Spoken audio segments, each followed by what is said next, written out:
Hello friends, welcome back to our channel. So दोस्तों, when the king returns even the gods will tremble. और भाई कुछ बड़ा होने वाला है इंडियन एनिमेशन में। और इस बार कोई ये नहीं कह सकता कि हमारा एनिमेशन चीप, लाइफलेस या आउटडेटेड लगता है, क्योंकि गेम बदल गया है और इंडस्ट्री इवॉल्व हो गई है। और फिर से इस रेवोल्यूशन के पीछे वही नाम है, एस.एस. राजामौली। दोस्तों, जब बाहुबली द एपिक मूवी को दोबारा थिएटर्स में रिलीज किया गया, दोनों पार्ट्स को कंबाइन करके एक ग्रैंड सिनेमैटिक सेलिब्रेशन बनाया गया, तो फैंस सोच रहे थे कि ये सिर्फ नॉस्टैल्जिया ट्रिप है। लेकिन राजामौली के पास एक सीक्रेट था, एक मिड क्रेडिट टीजर जिसने सबको शॉक कर दिया, बाहुबली द इटर्नल वॉर। पहले तो ये टीजर सिर्फ कुछ सेलेक्ट थिएटर्स में दिखाया गया था, लेकिन जब ये यूट्यूब पे आया तो लिटरली एक्सप्लोड कर गया। विद इन आवर्स पूरा इंटरनेट बात कर रहा था इसके बारे में। और रिवील ये था, फिल्म रिलीज होगी 2027 में। लेकिन ये सिर्फ एक फिल्म नहीं है, ये एक इवेंट है, एक रेवोल्यूशन है। यहाँ राजामौली फिर से इंडियन सिनेमा का स्टैंडर्ड उठा रहे हैं, और इस बार उनका टारगेट सिर्फ इंडिया नहीं बल्कि पूरा वर्ल्ड है। और फिर दोस्तों, सालों से इंडियन एनिमेशन को मॉक किया गया है कि कार्टूनी लगता है, बजट कम होता है, इंटरनेशनल लेवल का नहीं है। लेकिन दोस्तों, अब वो जमाना गया, क्योंकि बाहुबली द इटर्नल वॉर इस सोच को तोड़ने आया है। और ये सिर्फ एनिमेशन नहीं, ये आर्ट और टेक्नोलॉजी का संगम है, जहाँ माइथोलॉजी और इमेजिनेशन मिलते हैं। यहाँ स्टोरी अमरेंद्र बाहुबली के ट्रेजिक डेथ के बाद शुरू होती है, लेकिन इस बार मौत एंड नहीं है।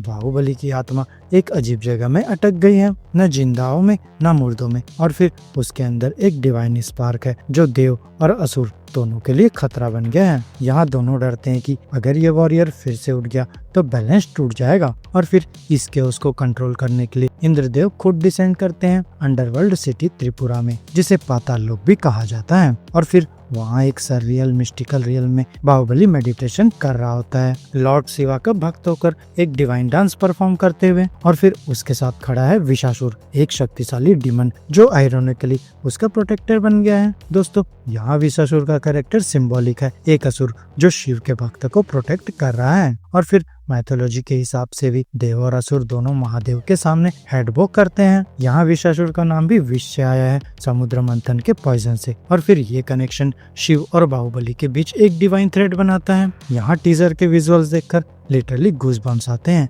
एनिमेशन वर्ल्ड क्लास लगती है, जैसे आर्केन और कुंग-फू पांडा का फ्यूजन हो, लेकिन एक इंडियन मिथिक ड्रीम स्केप में। यहाँ हर फ्रेम एक पेंटिंग जैसा लगता है, ग्लोविंग कलर्स, सररियल लाइटिंग और फ्लूइड मोशन के साथ। और फिर इंद्र और विशासुर का बैटल सीन तो नेक्स्ट लेवल है। वहीं थंडर, फायर और डिवाइन एनर्जी के स्टॉर्म में बाहुबली मेडिटेट कर रहा होता है। यहाँ कैमरा मूवमेंट एक पोएट्री जैसा लगता है, कभी फ्लोट करता हुआ, कभी जूम करते हुए। हर फ्रेम में पावर फील होती है। और दोस्तों, अगर सिर्फ टीजर इतना इंसेन लगता है तो सोचो फुल मूवी कितनी एपिक होगी। यहाँ राजामौली ने क्लियरली ये प्रोजेक्ट सिर्फ बनाने के लिए नहीं, हिस्ट्री लिखने के लिए स्टार्ट की है। वहीं डायरेक्शन के लिए राजामौली ने छोड़ा है बातों को ईशान शुक्ला के साथ, जो शिरकोआ और स्टार वॉर्स विजन्स के क्रिएटर हैं। यहाँ शुक्ला के स्टाइल में इमोशन और फिलोसफी दोनों ब्लेंड होती है। उनके लिए मैथोलॉजी कोई पुरानी कहानी नहीं, एक इमोशनल जर्नी है, और वही फील यहाँ मिलती है। वही म्यूजिक हैंडल कर रहे हैं एम किरवानी, हाँ वही लेजेंड जिन्होंने नाटू नाटू दिया था।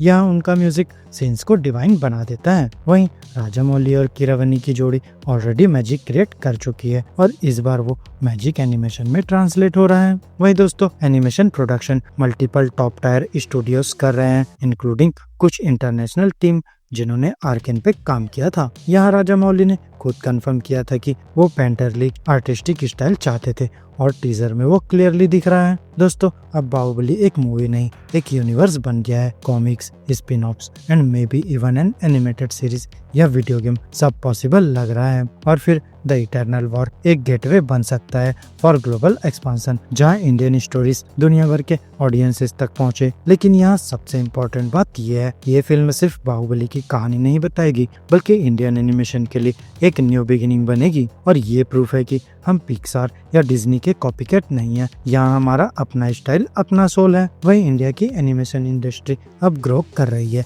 और बाहुबली द इटर्नल वॉर उस ग्रोथ का सिंबल है। यहाँ राजामौली का विजन, शुक्ला का आर्टिस्ट्री और किरवानी का म्यूजिक मिलके एक डिवाइन सिनेमैटिक एक्सपीरियंस बनाने वाले हैं। तो 2027 सिर्फ एक रिलीज डेट नहीं, वो साल होगा जब इंडियन एनिमेशन ग्लोबल स्टेज पे अपना फ्लैग लगाएगा। और जब बाहुबली फिर से लौटेगा, दुनिया सिर्फ देखेगी नहीं बल्कि याद रखेगी। तो फ्रेंड्स, मेरी इस वीडियो में बस इतना ही।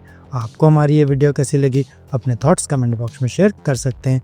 और अगर ये वीडियो अच्छी लगी हो तो वीडियो को लाइक करो, चैनल को सब्सक्राइब करो और ऐसे ही लेटेस्ट कंटेंट के लिए बेल आइकन जरूर प्रेस कर लो। तो अब मैं मिलूंगा आपसे अपनी नेक्स्ट वीडियो में, तब तक के लिए बाय बाय दोस्तों।